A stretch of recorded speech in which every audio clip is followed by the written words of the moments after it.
Good evening, everyone. Welcome. Day 593. Yes. What a day today. Not only in Ukraine, but also in Israel, of course. And yes, we will be focused on Ukraine, the war there, but of course, 100% connected to Israel. And, or rather, Israel is connected to it. And we would be discussing all of that. And of course, by the title tonight on the stream, you can see that we're closer to World War III right now than we have been ever. And we're going to talk about that a little bit tonight. So thank you for being here. It does look like one of our moderators, Jeffrey, was first one in here. He beat King Raccoon tonight over in Great Britain. Mark McLaren, good morning to you. Cinnamon up there in Canada. JJB in Australia. I've got this memorized. Stephen Phelps, Northern California. Linda Cassio, Pennsylvania. Fody family, Cali. What's up? Vacaville. Double SA. You suck. Thank you. Where are you from, Double SA? Frankie Jones, welcome. That's down in Virginia, guys. Tim Ryder, what's going on, my friend? Ricochet, welcome to you. As always, Don Gentilini, wherever you're at in the world. Blessings. May the world understand the connection between Iran's attack on Israel and the Ukraine war. May we protect both nations as we promote freedom worldwide. JDO, moderator extraordinaire. Welcome, my friend. All right, guys, we're going to jump right into it tonight. Thank you for being here. And yes, I know where JDO is from, Illinois. Double SA, thanks for asking, Greg. I am from Denmark. Beautiful. Well, welcome to you, dear friend. I love Denmark. All right, here we go, guys. Here's what I'm going to tell you. Over the last 24 hours, Ukraine has been focused on Israel. I do not mean that they have drawn their focus away from defending their homeland and fighting for freedom and standing for truth in the world. But you're talking about a nation that is fighting for their very survival. People are dying every day. And I can tell you 100% that the hearts, the minds of Ukraine is with Israel right now. They get it. In fact, I'm going to start with this. The Armed Forces of Ukraine released this today, but they had some music behind it that's copyrighted, so I ripped it out and I just voiced it over for you. This is the guys on the front line, what they're thinking about today. No country in the world should be expected to give leniency to terrorists who come from foreign lands and destroy cities and people. The attack against Israel is a crime against the entire world, one in which the global community must unite itself to stop this. Every life matters, both in Israel and in Ukraine. We also know that even the worst enemies can be defeated and driven from your land when you have the truth and reliable allies on your side. The armed forces of Ukraine are confident that justice will be had, order will be restored, and the enemy, whoever and wherever, will be defeated. So there you have it, folks. Ukraine fighting their own war. They're also understanding what Israel is facing, and they sent out that message today. So that's where we start tonight. Now, let's get to the air raid alert, and then I've got a frontline update, and I've got video from Klishivka I want to show you. So, just like last night, pretty much quiet. In fact, I can tell you, other than Kherson, which we'll be looking at, and Zaporizhia, and Konstantinivka. Konstantinivka was hit today with Iskanders. People were killed. Buildings were destroyed. Other than that, the Shaheeds are quiet. The missiles are quiet. And they can rest right now because the world is focused on Israel. And Russia, they're taking a breather from the air right now. So we're clear on the air. Now, I want to go here and show you the front really quick because as Zhenya told you the other night, we are losing ground up here. It's just a fact. And remember what Zhenya said? He said, we're going to tell you the truth. And sometimes we don't like it, but we have to tell it to you. But up here, we're right on the northern border of Russia and right to the east of Kharkiv. We are losing more territory here outside of Kupiansk. And we've lost some territory as well as Andriivka. I'll come down here and show it to you. This is outside of Donetsk. As you can see here, this gold line, they've pushed right onto the city line here. And it's, but there's nothing left of this city. It's gone, but Ukraine is holding it, but pretty good encirclement there. Ukraine's still holding their positions north and south of Bakhmut. Nothing has changed here, but the biggest battle still, I don't even know how it's happening, but the biggest battle right now is still right there on those railroad tracks. And tonight I've got some video for you. I'll translate it for you. It's not from Ukraine. It's from Russia. And they are showing video literally. You guys see this right here? That's a railroad track right there. And this is Klishivka. And Klishivka's doesn't exist anymore. Every home and building is leveled to the ground. Ukraine's fighting for their dirt and their territory. But right here on this railroad track, there's a Russian soldier sitting right here. And he's filming. And they take out an American Bradley. And that's why I'm going to show this to you. You say, well, where are you getting that video from? I've got friends. I've got friends. So here it is. And you will hear him. Now, you may not understand Russian, but you will understand this. Amerikansky Bradley. American Bradley. You'll hear it.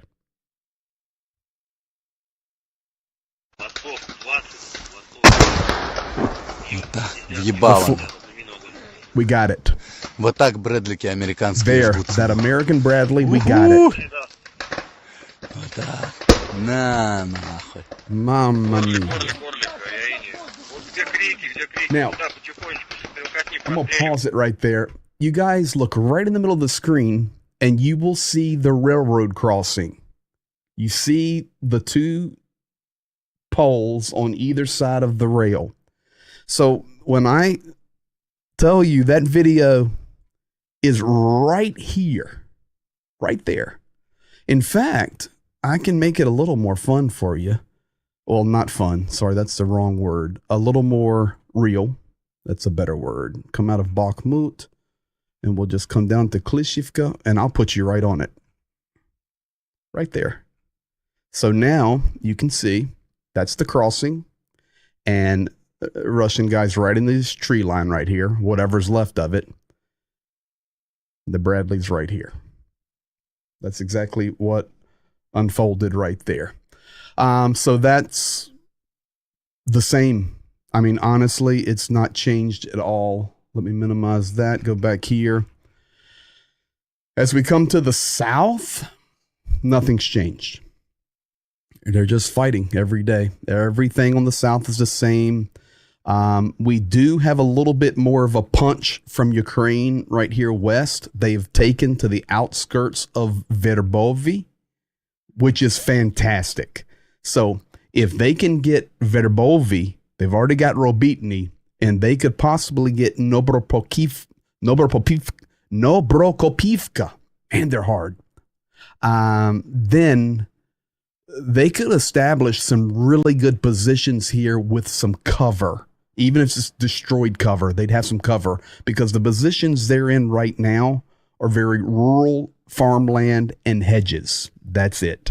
So this would be good if they could establish some positions where they would have a little bit of cover at least. And then, of course, you come on down all the way to Kherson and nothing has changed. So that's where we're at there. Now, speaking of Kherson, while the world is watching Israel, and rightfully so, Kherson, 11 wounded today. Bad spelling. 9-month-old baby, residential homes, and the thermal heating supply. I'm going to explain that to you guys in just a moment. I'm going to show you this. Zaporizhia, they struck a church during services, and they had, you can see all of the grannies and grandpas there in the Orthodox Church taking cover. But today, last 24 hours, 133 strikes on 21 populated areas of the Zaporizhia region. 2 people were killed, 2 people injured, and that's according to the regional governor, Belenko. 11 strikes and destruction of residential buildings and thermal infrastructure facilities. I'm going to show you guys something. Let me show you something. Thermal plants. So you see Zaporizhia, you see Kherson. They're targeting the thermal plants. And you may not know what that is, but I'm going to show you tonight. And I'm going to show you in my home city of Khmelnytsky. Those of you that have been here a long time, I have shown this before, but it's been last winter when I showed this.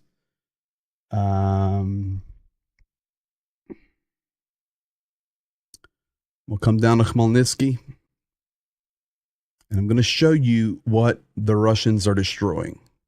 So this is Khmelnytsky. Yes, pretty good sized city. And if I come right down to the center, big mall here, Oasis Mall, that I shop in. And if you come across the road here, you'll see this block of homes. So you see the rectangle here. I've got it right in the middle of the screen for you. Okay. You'll see a supermarket here. This supermarket will support all of these homes here. Most people walk to the supermarket, take the trolley bus. But in this block right here, thousands of people live. And right in the middle of it, if I zoom down here, you see this plant. You see the smokestack there. I don't think I can get street view in there. So you see I can probably angle it like that. You see the smokestack. So this is the thermal plant that provides heat for an entire quadrant of these buildings. So when you hear that Russia is striking thermal plants and you hear about it every day, you go, well, how many thermal plants does Ukraine have? They have thousands. That's the way a lot of the old Soviet infrastructure was built, with these block buildings, and centrally located will be thermal heat producing boilers that support many buildings. And most of the piping systems are actually outside, and you just see them running everywhere. And for those of you that have been here, or you've actually been in any of these nations, former Soviet Union, you've seen this. So that's the thermal plants. Is there not a thermal plant on the way out of Crimea, the Russia's rigs a different type? That plant, Mark McLaren, you're talking about. Okay, let me answer these questions here. Hello, Hernan, down there in South America. No, it's not a thermal plant they've rigged. That is a chemical plant, and that is the plant Titan. So you can look that up. It's in northern Crimea. How are they run? They are run by gas. I'm trying to even think. I don't think I've ever seen one that runs on coal. It's gas. So that's where we're at there. You know what, guys? Since I'm here, I talk about this all the time. So why don't I show you? You guys want to see my apartment in Ukraine?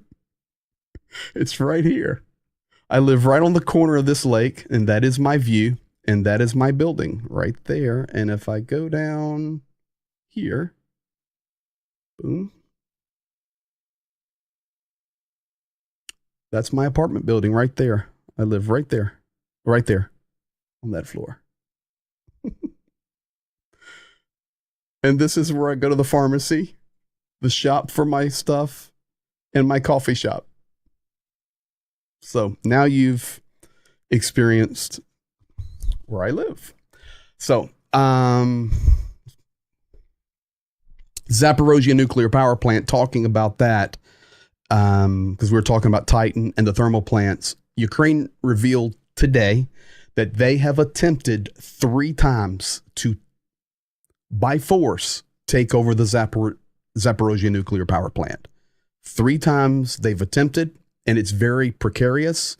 Ukraine even went as far to say our special forces and very skilled foreign legion members, foreign fighters, 3 times we have attempted to take that power plant back, and we have yet to be successful. They've been able to defend our strategic attempts at overtaking it. So it is, I wish you would have not done that, OPSEC.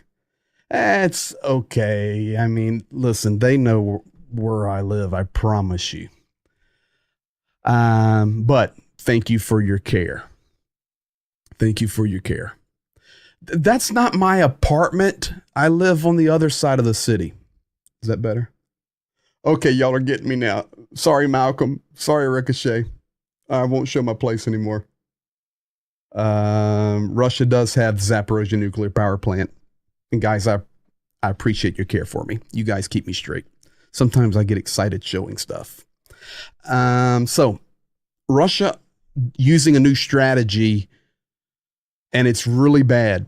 Maybe you've been thinking over the last few days or few weeks, as I have, how are they hitting so often now when they were not able to 1 month ago, 3 months ago? And of course, one of the logical reasons behind it is Ukraine is probably managing their air defense weapons and supplies strategically, trying to take out Shaheeds different ways versus using their big stuff, saving that for the missiles.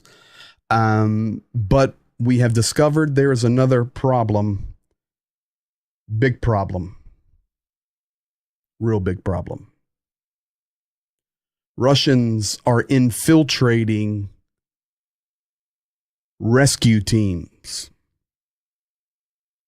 So it's an entirely, you guys are getting me. I'm sorry. I don't live in that building or that corner. I live somewhere else.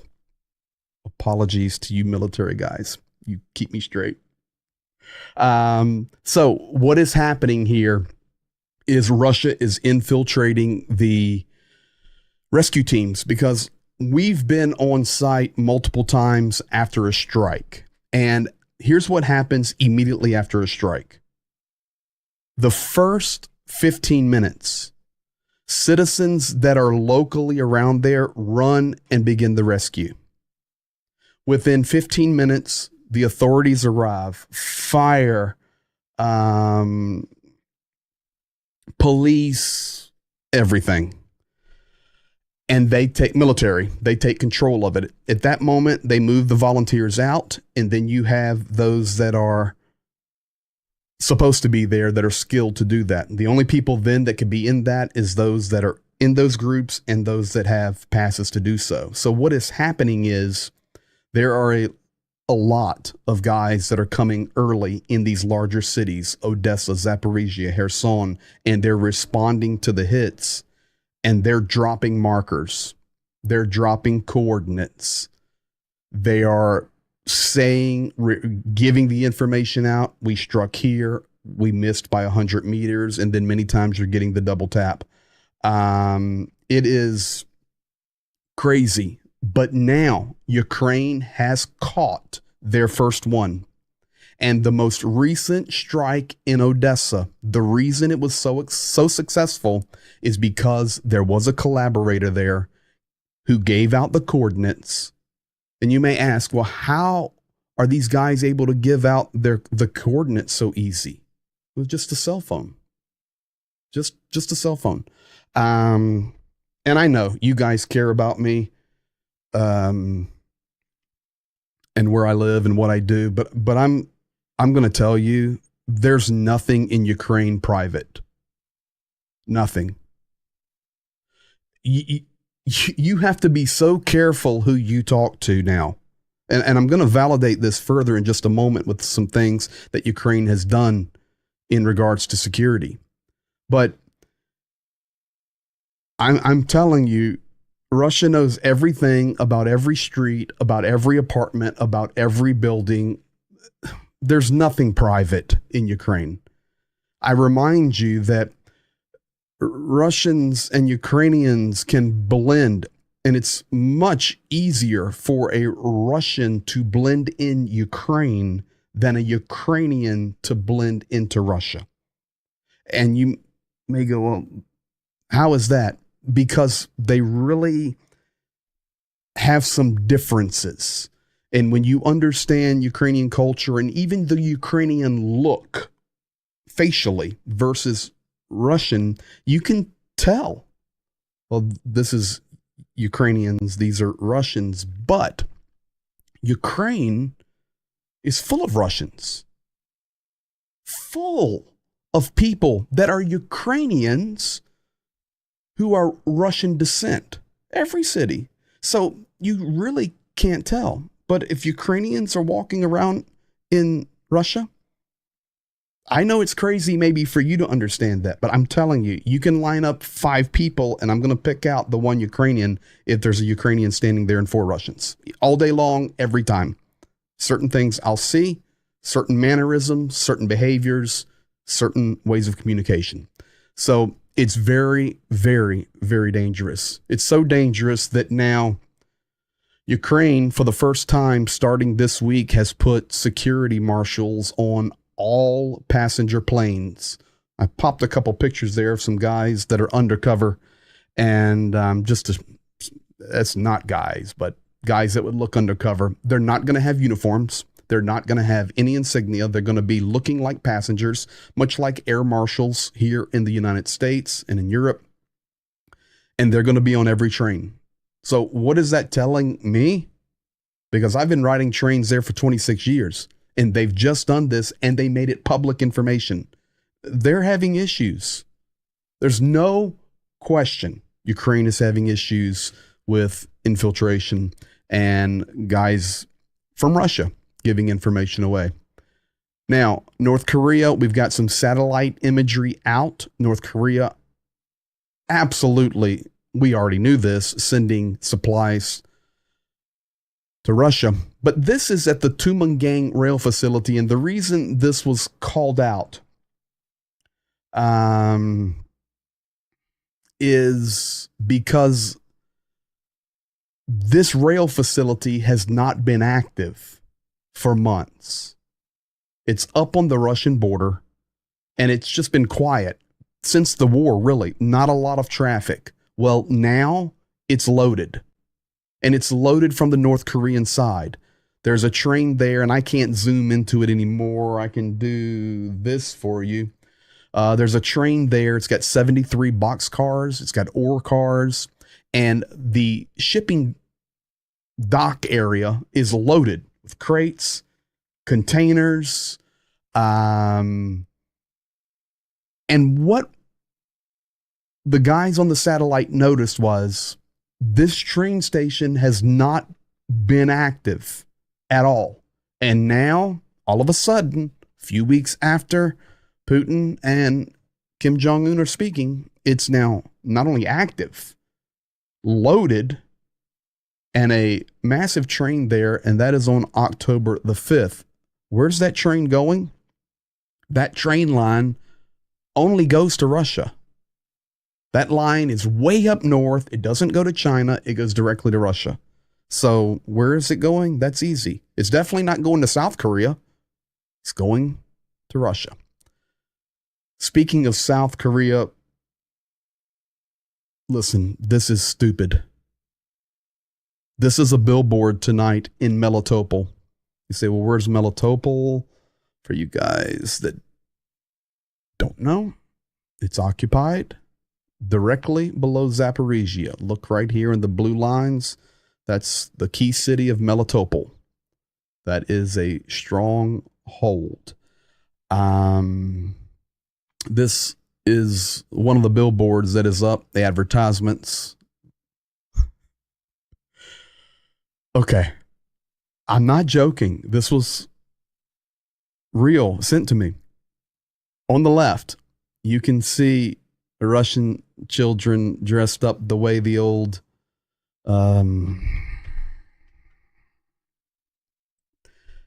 pioneers, that's what they were called, the pioneers. Over on the right side, you see the North Korean pioneers, the young man holding the North Korean stuff there in the flag. Bottom left, Russian flag. Bottom right, North Korean flag. And what does it say? It says, send your children to North Korea for a training camp. It's fun. Training camp, kids' training camps in North Korea. You can't make this up. That is truth. That is not photoshopped. That is not made up. It's in Melitopol. Welcome to the USSR. Now, for the remainder of the update tonight, we're going to continue to talk about Ukraine. We're going to talk about Russia.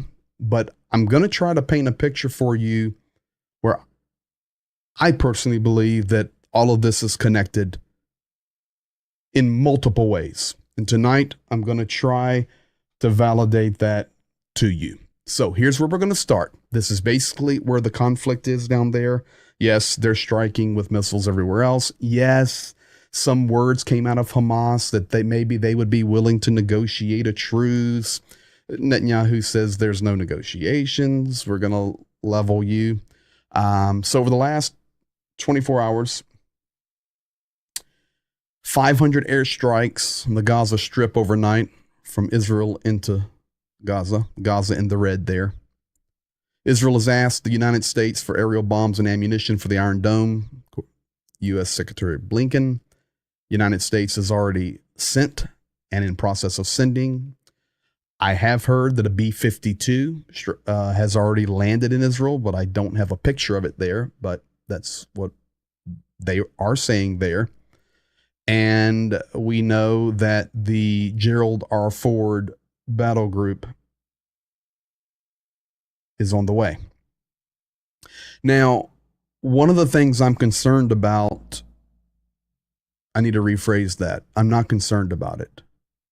I'm paying attention to, and that is, if this continues to unfold the way it is, and we go really, really, really bad, where we now maybe have Hezbollah out of Lebanon join, And the United States has already sent a message to Lebanon and told them if Hezbollah joins this battle from the north, which there's already skirmishes going on, they told Lebanon that Israel will have the green light to level you too. So if it goes to that level, and it may, I'm going to show you some stuff tonight on video that we need to just pay attention to, then there will be a supply of munitions and arms and that has to come. And it will come not only from the United States, but it will come from the European Union as well, NATO nations. Will that affect Iran? Israel? Will that affect Ukraine? I don't see how it can not. Why? United States is already saying we're low on our reserves. We've got to kick it up because of what we've sent to Ukraine. Nations of NATO, such as Germany, doubling their production because they're running low because of what they've sent to Ukraine. If we really do this, Malcolm Bills, you're spot on right there. Russia trying to starve Ukraine of arms.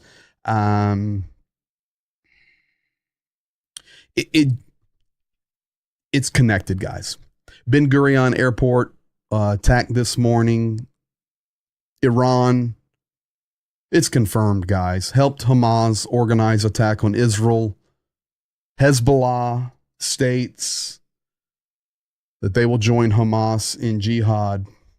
They're open to it. Polish Air Force came with 2 big transport planes yesterday. Yes, and that's rightfully so.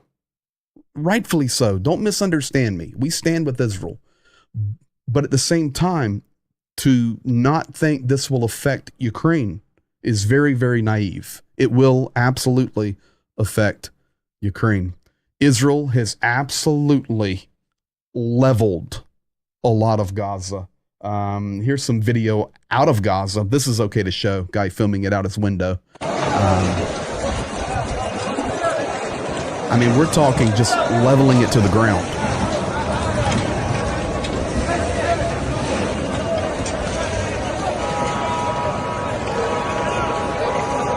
That's filmed by Mohammed Dalan.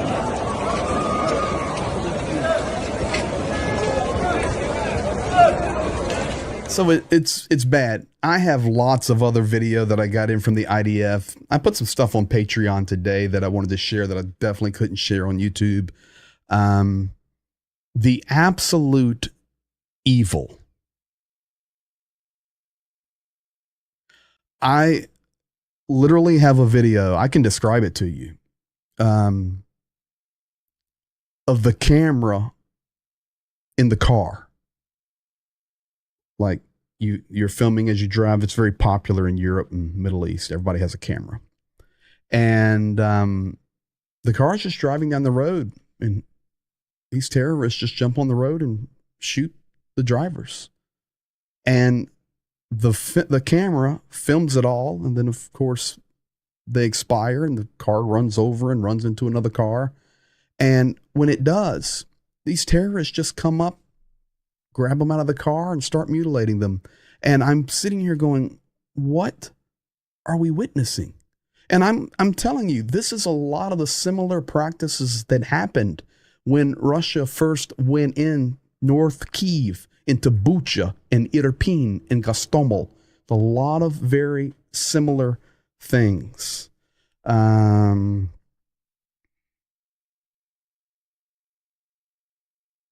When will the Ford be an operational area of Israel? I do not know the number of days, but I did see it posted that they said it would be soon because operational distance is, if I remember correctly, and I know you guys will get me, but my memory works good, 1,600 kilometers. So, hold on. Malcolm Beals, do not steal my thunder. Mate. Absolutely. You done already beat me to the punch, Malcolm. I see things kicking off with Iran, not distant future too. You guys, listen, I will tell you this. I believe this is the most educated group of YouTube. We work together, and I listen to you guys. You listen to me. We share information. I'm able to work the chat, and it's very enjoyable. I don't dread this at all. I try to pace myself now that the war is pushing 600 days, but I love every minute of this, sharing the truth with you and you guys helping me learn, and together we get better. So thank you guys. So that's where we're at. And the bottom line is no negotiations. Too many realists all in the same chat group. Listen, there's nothing wrong with that. 1,100 kilometers. Thank you, Malcolm. There you go. Yeah, we are realists. And that's what I appreciate about Zhenya. So we have Ukrainian in here, and he's a realist. Now, here's a problem, guys. This was given out by the IDF. This is the terrorists walking around with American weapons. A large majority of the invading terrorists from Hamas had American weapons. Now, I have a question for you. Where did they get them from? That would be easy. That would be most likely Afghanistan. Now, how does Russia view this? How does this connect with Russia? Here's what I believe. I believe that Vladimir Putin is behind this. 100%. I believe he was aware of this operation before it ever happened. And I believe that he gave Iran the green light to give Hamas the green light. And there is no way that Hamas, folks, I'm not going to bust on those guys because I try to keep it real in here. But when you look, if I could show you some of the video of the evil and the chaos and the stupidity of what these guys do, running around like they have no brains, just wreaking havoc. There's no way they had enough intelligence and brain power to pull this off. Therefore, they had to have assistance. Of course, it came from Iran and it came from Russia. No question. They had to have operational guidance for this operation. Now, Andrei Gurlev, I've introduced you to him many times. This was his statement, the emergency UN Security Council in the Middle East was held, which it did happen. No general statements have been made, which they didn't. And the Americans claim that the plan to attack Israel was developed by Iran. If so, firstly, this is not, pay attention, a one-moment event like in the past. Remember, folks, we've watched this every 18 months, 24 hours. Hamas puts 300 missiles. Israel wipes out 4 or 5 targets, and it's over for 18 months. Israel declared war. And they have been point blank what they're going to do. They will not show weakness. They will not. They can't. They can't afford to. So, firstly, this is not a one-moment event, but will be a long-term one with sufficient resources for Hamas and other groups as needed. Secondly, he said, we in China will not allow an anti-Iran resolution in the United Nations Security Council. That's a quote from today. We, Russia and China, will not allow an anti-Iran resolution in United Nations Security Council. Here he is speaking today. I'll try to sound like the military, maybe a little bit cynical. Let's look at these events. So, who is the ally of Israel?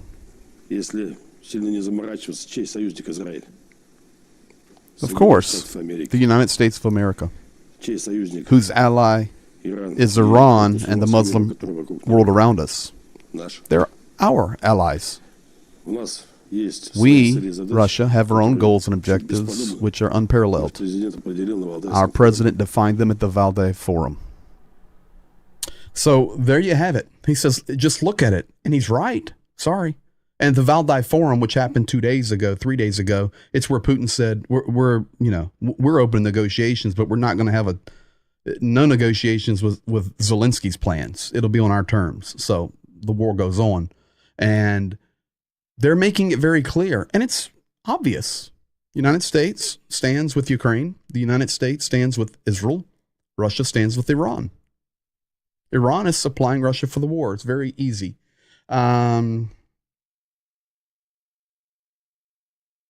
So, King Raccoon, I see your question there. Let me help you understand it. At least my view. So the U.S. will send everything for 5 million people in Israel, but the multi-millions in EU and Ukraine have to go it alone. Well, no. But there is a difference. There is a difference. The United States and Israel have a pact, have a documented agreement that the United States will support Israel as they stand against the powers of the Middle East, specifically Iran and Iraq back in the day, and then Afghanistan. It was Saudi Arabia. It was all of them at one time, Egypt, Jordan. So that is a binding relationship. Now, unfortunately, the United States does not have any binding relationship with Ukraine, and it's sad. Ukraine's not in the European Union. Ukraine is not in NATO. Ukraine was a former part of the Soviet Union that became independent beginning in the early rumblings of 89, but officially in 1991. And yes, we're friends. And yes, we support them. And as you know, I support them with everything I have. But just explaining to you and others geopolitical. Yeah, I need to have this chat with my new friend there. For Washington, D.C., they see it definitely. Yeah, Budapest Agreement. Thank you, guys. Right there. Tim, yes. Thank you. I was trying to remember the name of it. But we did not fulfill our terms. I mean, you guys correct me if I'm wrong, but we didn't. Neither did Great Britain. Sorry. Neither did other signatories on that. We were supposed to be the defensive shield for Ukraine. So, Peter, I see that, but I have a question for you. If we have nuclear war only, it's too late. That's the problem with the Budapest Memorandum. If we wait until nuclear war, it's too late. So if that is a clause in there, then that's a very poor clause for Ukraine. Because if nuclear happens, tactical, I'm not sure NATO would come. Because NATO's not going if the United States is not going. And I'm not sure even if nuclear happened. Especially with our commander-in-chief right now. Okay, so Peter, not truth. All right, so we're going to have to look up the Budapest Memorandum. Okay, guys, here we go. Okay. I'm pulling out the handy-dandy notebook. 595. That'll be the next one, unless we go before. And Budapest Memorandum. Guys, you give me a little bit of time, and I will show it to you. I will show it to you. So regardless, that's where we're at. It's just a mess. But these two situations are completely connected. You want to know how Russia is active down there? The government of Israel, quote, "You are responsible for this bloodshed," referring to Hamas attacking Israel. Back in 2022, you supported the terrorist regime in Ukraine. You betrayed Russia. Today, Kalat, and Kalat, for you guys that may have never heard of them, is basically the Russian version of Anonymous. They are probably the strongest hackers in the world who, wherever there was Russian meddling, whether it's in elections, finances, governments, it's Kalat that's doing it, officially informs you of this. All of Israel's government systems will be subject to our attacks. So we have this cat talking about the allies. We have Kalat telling Israel they're going to hack them to pieces. Now we have, here she comes, the USS Gerald Ford. Now, there is some talk out there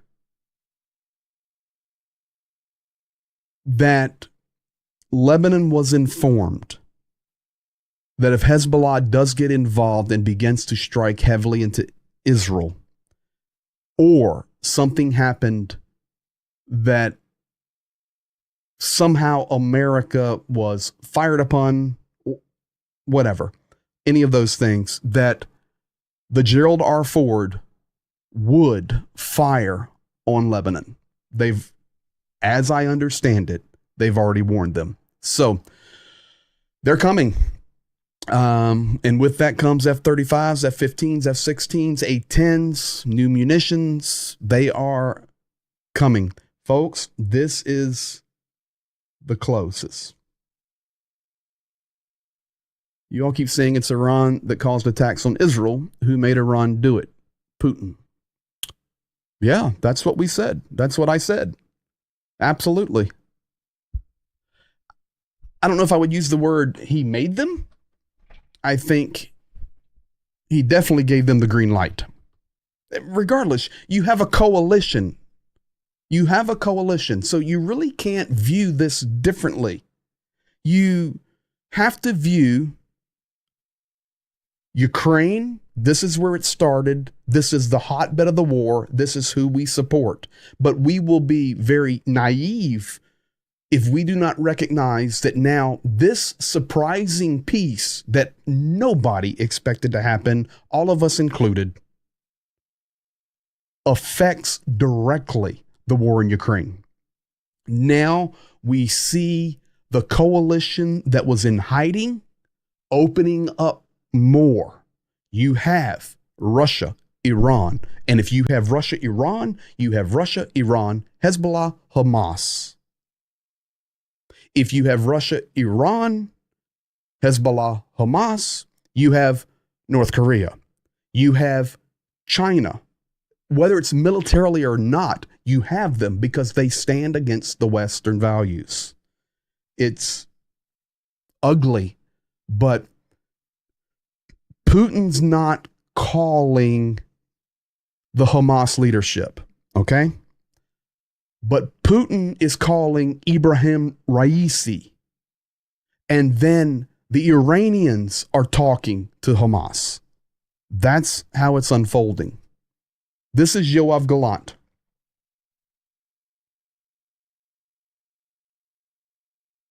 Yoav Gallant.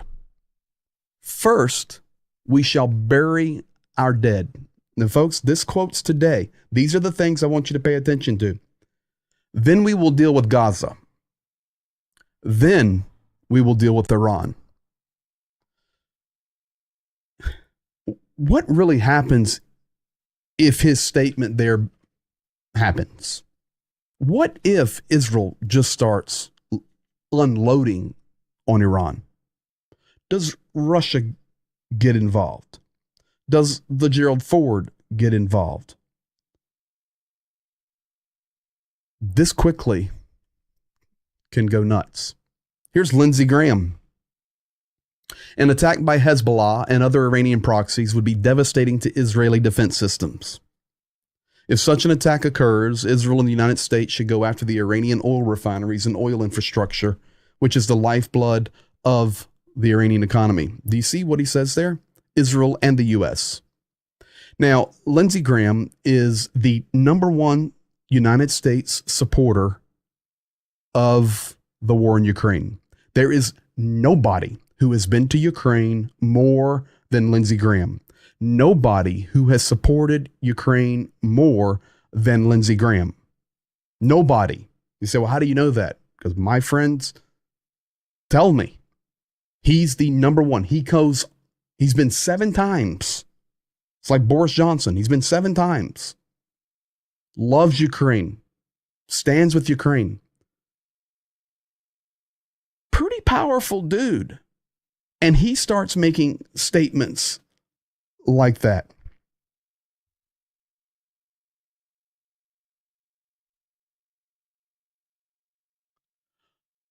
Raccoon King. So the difference is in the scale, but not in the loss of life. A loss of life, 1-to-1, of course, is all horrible. But nobody here has said that it's not worse than Ukraine. I've spent 5 months there getting bombs dropped on my head, and I will be going back. We've donated over $250,000 in help and supplies. We know exactly what the problem is in Ukraine. But if you think, or anybody else thinks, that we can just not pay attention because it's absolutely going to affect Ukraine, then what we have to do is contact those that can make differences. And I know it's a challenge, but it's reality, unfortunately. Nobody knows more than me. I've seen plenty of dead kids in Ukraine, personally. Hamas, public executions. And as our enemy does not understand the values or ethics, then we will speak to them in their own language. Over the past few hours, we suffered as a result of the harm inflicted on our brothers and sisters at the hands of the fascist, barbarian, Zionist attacks targeting residential buildings. Therefore, we decided to put an end to this.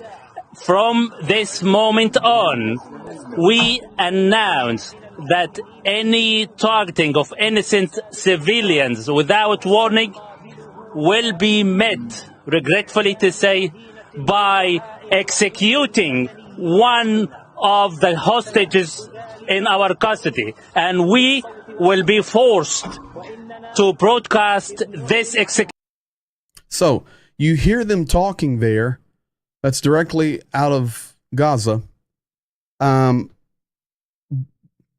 you know that Kadyrov on the left, Chechnya, fighting in Ukraine, said today he stands with Hamas, salutes them, and ready to send troops to help? Solovyov on the right says, all we care about in Russia is peace. And what's going on down there? We stand for the side of peace. But you know what side we support. That's Russia's view on this. Vladimir Putin is meeting in a couple of days with the chairman of the Palestinian National Authority, Mahmoud Abbas. He's heading to Moscow. Lukashenko this morning congratulated Hamas on a successful operation. All of this 100% connected to the war in Ukraine. Finally tonight, President Zelensky in his evening address. Let's see here. This is what he said. Quote, "The information is clear. Russia is interested in igniting a war in the Middle East so that a new source of pain and suffering will weaken global unity, add divisions and contradictions, and thus help Russia destroy freedom in Europe." So if you guys are wondering what Zelensky's statement was, and I'm just here to tell you guys the truth, but for the last 24 hours, 36 hours, Ukraine themselves in the middle of a war has been very focused on Israel.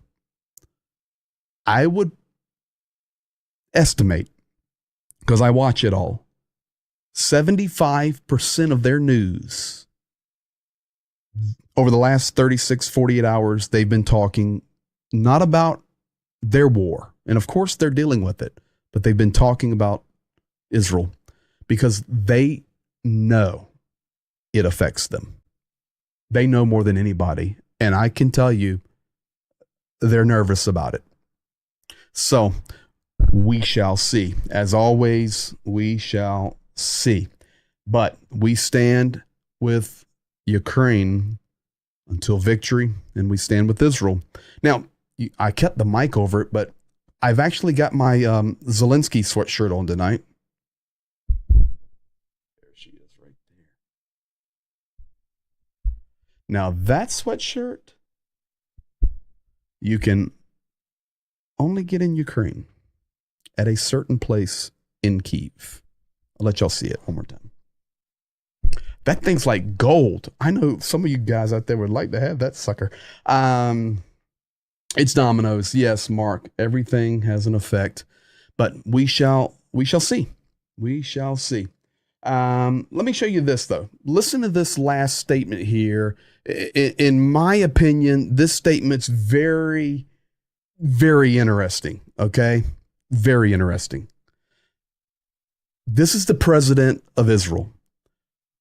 I'm going to play a statement, but just listen to his last 5 seconds. Not since the Holocaust have so many Jews been killed on one day.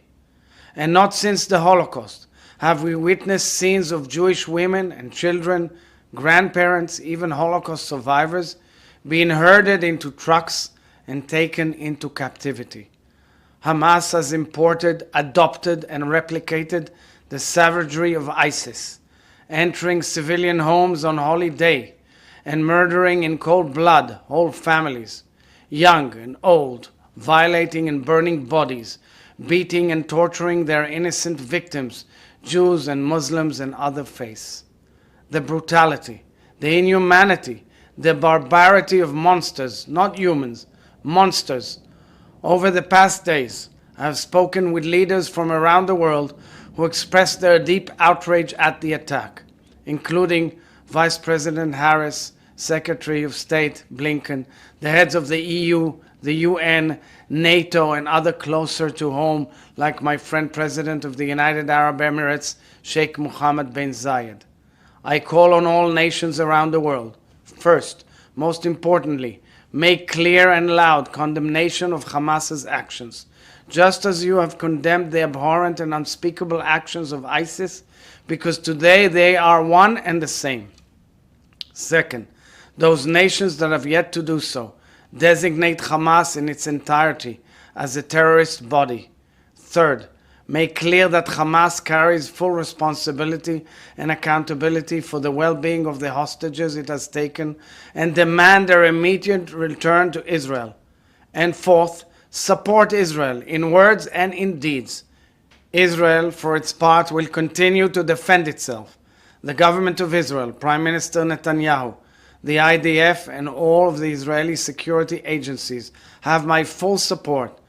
Now I'm going to pause it right there. That's all his statement, my support. Listen to the end, what he says.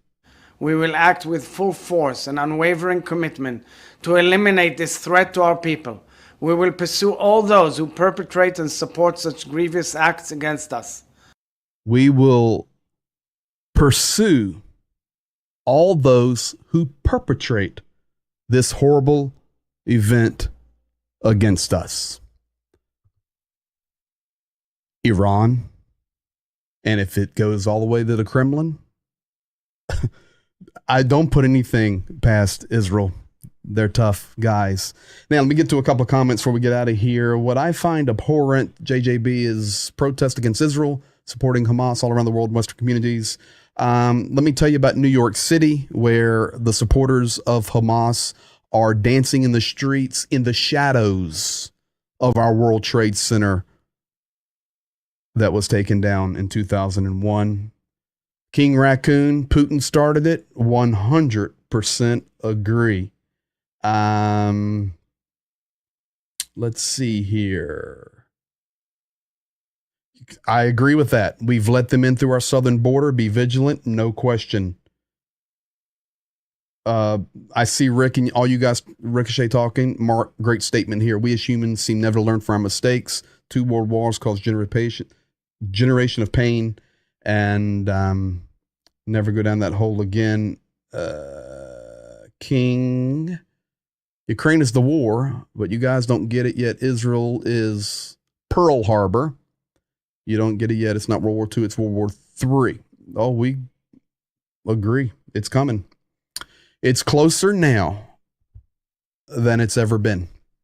And we will see what unfolds. Thank you guys for being here. A lot of people in the house tonight. If you haven't subscribed, make sure you share. Tell somebody, like, comment. We're here every Monday, Wednesday, Friday, 9 p.m. Eastern, 4 a.m. in Ukraine, and any other time. So make sure your notification is on. While we've been talking tonight, we now have a general air alarm in Donetsk. That typically is going to be from activity that's happening in the occupied side. So not missile, not drone, and not airplane. So there is shelling going on, artillery in Donetsk right now. So probably Avdiivka or the Kramatorsk circle there with Slavyansk and Konstantinivka outside of Bakhmut. That's what's happening right there. So you guys be blessed. Thank you for everything. I appreciate every one of you. And I think that's a good one to close on right there. Cherish every day. You guys be blessed, and we'll see you in 48 hours, if not before. Good night. Слава Україні!